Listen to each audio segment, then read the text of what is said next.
예, 이번 논란과 관련해서 새롭게 떠오른 쟁점이 하나 있습니다. 이용수 할머니가 어제 기자회견에서 성노예라는 표현에 대해서 강한 거부감을 표시했는데 먼저 이용수 할머니 발언 들어보시고 이 문제 어떻게 봐야 할지 따져보겠습니다.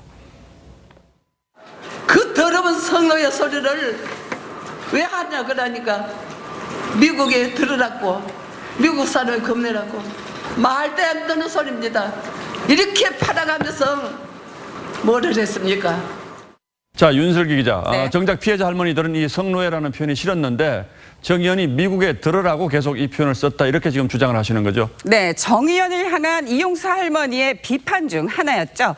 하지만 정 의원은 성노예는 일본군 위안부 피해를 가장 잘 표현해 국제사회에서 정립된 개념이라며 피해자 매도 용어가 아니라 학술적으로 구성된 개념이라고 했습니다.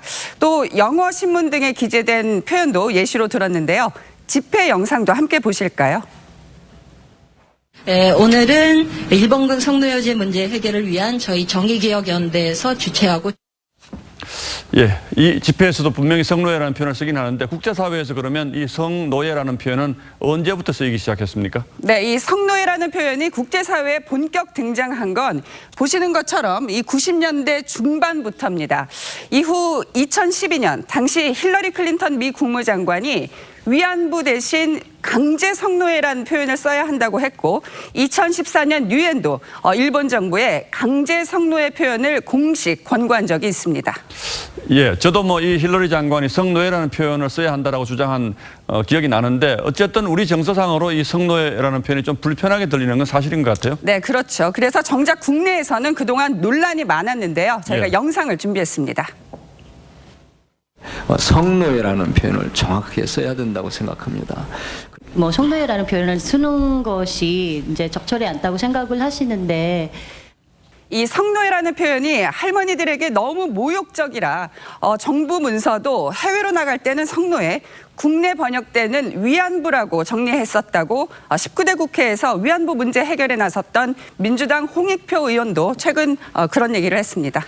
예, 물론 이 성노예라는 표현이 싫다는 위안부 할머니들의 심정은 10분 이해를 합니다만 어쨌든 일본군의 만행을 가장 정확하게 드러내는 표현이 바로 이 성노예라는 측면이 있긴 한 거죠. 네, 그래서 이 말을 가장 싫어하는 거는 사실 일본이죠. 일본 외무성은 지난해에 이어 올해도 이 성노예를 인정하지 않는 입장이고요.